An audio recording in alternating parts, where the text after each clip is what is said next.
What's up, everyone? Welcome back to another review, and this time we're taking a look at Bloody Murder 2 Closing Camp, the sequel to the 2000 movie. Okay, I'm just gonna say this. Bloody Murder 2, this is still a piece of garbage of a movie, but at least when compared to the predecessor, this movie is slightly better. And I use the phrase, slightly better, very, very, very loosely. Whatever positives I have, I'm just going to say this. The acting, though not as wooden as the first movie, is still not good, but it's an improvement. The directing, which I thought was absolutely abysmal in that last movie, it's not great here, but at least you can tell that the person that made this movie was trying to make it feel like a movie, though not for a lack of trying. The cinematography, which looked like it was shot with somebody's camcorder, well, it still looks like it was shot with somebody's camcorder, but at least they were trying to give this movie some visual flair. Even though I think this movie just has a murky look to it, and there are certain instances where the lighting is so bad, certain scenes are just unwatchable, and just the entire third act is almost unwatchable because it takes place in the dark, and you can barely make out what's happening half the time. Yeah. So in terms of cinematography, it's slightly better, but still not good. Like, it still looks like garbage. In terms of this movie's writing and characters, the writing is on par with that first movie. It's still terrible. It's still filled with cliches. It still tries to be a blatant combination of Friday the 13th and Scream, but does a very, very bad job at playing up those cliches and playing up those tropes and having a dark sense of humor. The Bloody Murder movies should have been made with the intent of just being dark comedies that poke fun at cliches. Instead, these movies play so straight that it makes them unwatchable. I'm sorry, these movies are unwatchable to me. There's no sense of humor. Though I'll say this, even though the characters are not that good, at least the actors are slightly better than the ones that came before them. That they at least they're somewhat interesting to okay. I won't say interesting. They're somewhat more tolerable to watch, which I think is the better phrase. In terms of how they handled the character of Trevor Morehouse, who is the villain, I'll say this: the kills in this movie, when compared to the first, are actually a little bit better, but that's not really saying much. The overall look of Trevor Morehouse. Hey, listen, in that first movie, he had mechanic overalls and a hockey mask. In this movie, he has farmer clothes and a pale white mask. So, it's still whatever. It's whatever you want to make of it. But, yeah. But the Trevor Morehouse as the local myth, as the urban legend, is whatever. The movie story takes place 5 years after the event of the first movie, where this character called Tracy, who is actually the sister of Jason, who was of a character named Jason from that last movie, who was actually killed in the last 30 seconds.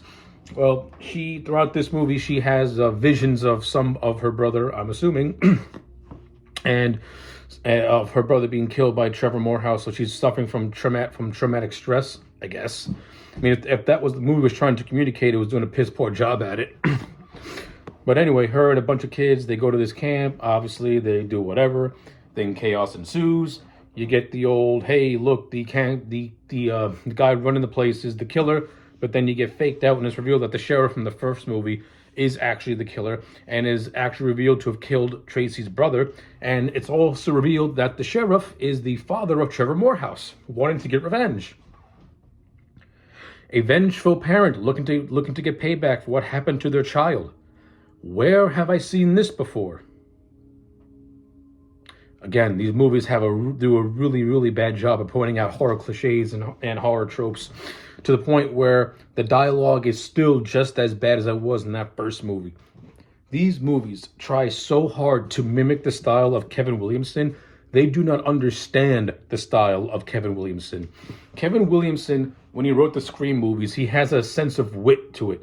Like, he can make those conversations between the actors, between his characters, sound like a natural conversation. But for some reason, the Bloody Murder movies, they're so amateurishly written, so amateurishly directed and so amateurish in its acting that if Kevin Williamson would have wrote this script and the actors would have said his dialogue, as a viewer watching it, you'd be like, wow, this sounds bad. Like, this does not sound like people having a conversation. This sounds like a bunch of people just saying a bunch of words, thinking that they're being clever, when meanwhile, they have no idea what they're talking about. That's what the dialogue, to me, in these movies feel like. They're just bad. And the plotting is still bad. I mean, you have this one character who's Angela, who's sleeping around with two different guys. And yeah, she's more or less the camp whore. Then you have this this scene where the character of Trace, where she confesses to sleeping with another character, and the character of Tracy threatens to cause her harm, but realizing that they have bigger fish to fry, she lets it go and says, "I'll give you a rain check."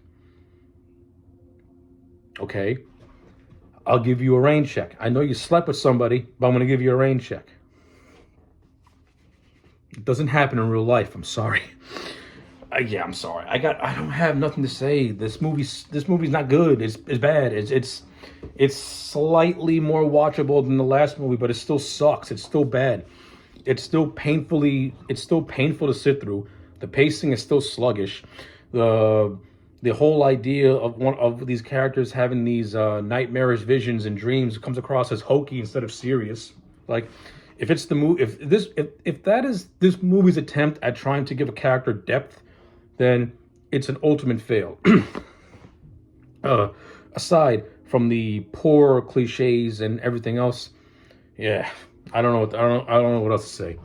So yeah, the very few positives I give this movie are just that, and the many negatives I give this movie are just that.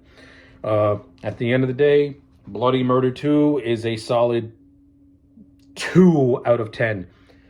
It's 2% better than the first movie, but still a piece of garbage.